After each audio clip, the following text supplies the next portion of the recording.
할렐루야. 사랑하는 대강의 가족 여러분, 오늘 하루도 하나님의 말씀과 동행하는 삶이 되길 소망합니다. 오늘 함께 나눌 하나님의 말씀은 마가복음 12장 15절에서 17절 말씀입니다. 우리가 바치리이까 말라이까 한데 예수께서 그 외식함을 아시고 이르시되 어찌하여 나를 시험하느냐, 데나리온 하나를 가져다가 내게 보이라 하시니 가져왔거늘 예수께서 이르시되 이 형상과 이 글이 누구의 것이냐, 이르되 가이사의 것이니이다. 예수께서 이르시되 가이사의 것은 가이사에게, 하나님의 것은 하나님께 바치라 하시니 그들이 예수께 대하여 매우 놀랍게 여기더라. 아멘. 오늘 예수님과 바리새인 사이에 벌어진 대화의 내용은 돈과 세금에 관한 것입니다.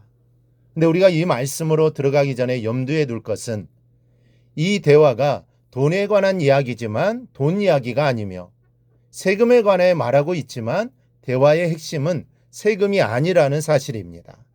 당시에 사람들이 생각하는 화폐는 단순하게 물화를 바꾸는 데 필요한 거래의 수단이 아니었습니다.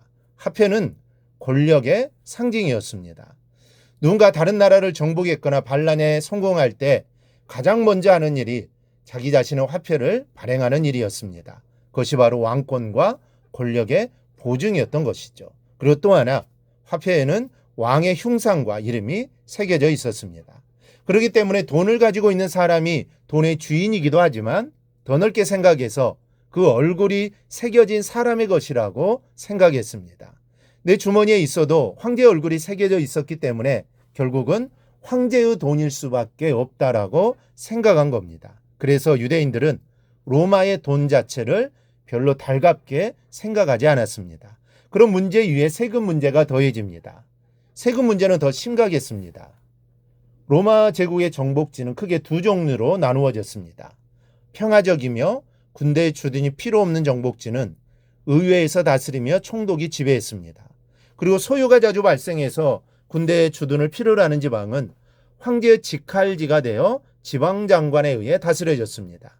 이런 황제의 직할 도시는 세금이 황제에게 직접 지불되었습니다. 예루살렘은 세금으로 황제에게 직접 지불하게 되어 있었습니다. 그래서 이것 때문에 유대인들은 불만이 아주 많았습니다. 그러니까 돈은 돈으로 끝나는 문제가 아니었습니다. 세금 문제도 역시 가볍게 다룰 문제가 아니었습니다. 그런데 이런 민감한 문제를 바리새인과 헤롯 당이 들고 와 예수님께 가이사에게 세금을 바치는 것이 옳으니까 옳지 아니하나이까 묻고 있는 겁니다. 그러니까 지금 이들은 예수님을 예민한 정치적인 문제 한가운데로 끌어내고 있는 것이죠.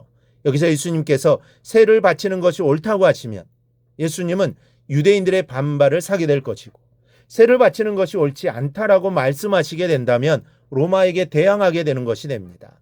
예수님을 함정에 빠뜨리기 위해 이 질문을 던진 것이죠.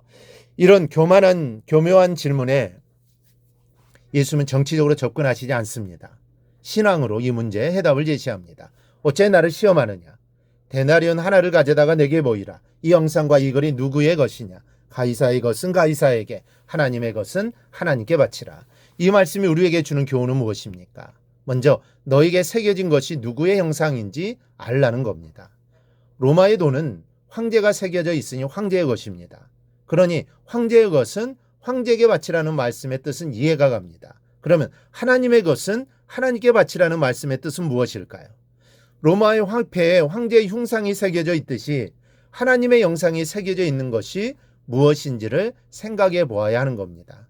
여러분, 하나님의 형상은 어디에 새겨져 있습니까? 하늘에 새겨져 있습니까? 아니면 땅에 새겨져 있습니까? 창세기 1장 27절은 이렇게 말씀해 줍니다. 하나님이 자기 형상, 곧 하나님의 형상대로 사람을 창조하시되 남자와 여자를 창조하시고, 하나님의 형상이 새겨져 있는 것은 사람입니다. 그러니 하나님의 형상이 새겨진 너의 주인이 바로 하나님이시라는 것이죠. 그러니 너를 하나님께 드리라는 말씀인 겁니다. 따라서 예수님의 의도는 그까지 세금 때문에 신앙을 운운하지 말라는 것이죠. 세금도 낼 것은 내고 하나님께 너의 주인 되시는 분이니 더한 정성을 보여드리는 신앙이 있어야 한다는 말씀인 겁니다. 또 하나는 모든 문제를 신앙적으로 해결해 나가시는 예수님의 모습을 본받아야 한다는 겁니다.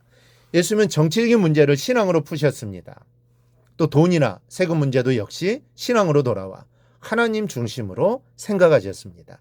당신을 시험하는 사람들의 가소로운 질문들도 늘 말씀 중심, 하나님 중심으로 해결하셨습니다. 사단이 시험에 왔을 때도 역시 말씀 중심, 하나님 중심이었습니다. 하물며 우리이겠습니까? 경제의 문제를 경제로만 풀려하면 절대 해결되지 않습니다. 자녀의 문제를 애들만 붙들고 해결하라 하면 절대 해결되지 않습니다. 우리는 하나님의 자녀입니다. 모든 문제의 실마리는 아버지께 있습니다. 우리는 세상에 버려진 존재가 아니라 하나님 아버지의 자녀입니다. 자녀는 문제가 생길 때 혼자 모든 것을 해결하라기보다 아버지를 찾습니다. 신앙도 마찬가지입니다. 인생의 문제를 붙들고 사람의 방법만 찾고 세상 힘만 의지하면 점점 지치게 됩니다. 그러나 하나님께 나아가는 사람은 문제 속에서도 길을 발견하게 됩니다. 왜냐하면 모든 문제의 실마리는 하나님 아버지께 있기 때문입니다. 막힌 길도 여실 수 있고 사람이 불가능하다고 말하는 일 가운데도 새로운 길을 만드실 수 있는 분이 하나님이십니다. 그래서 성도는 문제보다 먼저 하나님을 바라봐야 합니다. 답답할수록 기도해야 하고 두려울수록 말씀 붙들어야 합니다. 믿음으로 가야 합니다. 신앙적으로 해결해야 합니다. 거기서부터 시작하면 실패하거나 실수하는 것이 없습니다. 사랑하는 성도 여러분, 하나님의 형상이 새겨진 나의 전부를 하나님 앞에 내어놓고 살면서 모든 문제들을 신앙적으로 해결해 나가십시오. 그러면 하나님 반드시 나와 함께 하셔서 문제들을 해결해 주실 겁니다. 해결되지 않더라도 하나님은 힘을 주실 겁니다. 이런 하나님의 축복이 우리의 삶 가운데 늘 함께 하시기를 주님의 이름으로 축원합니다. 오늘 묵상한 말씀을 굳게 잡고 삶으로 실천하며 살아내는 대강의 모든 성도들이 되기를 축복합니다.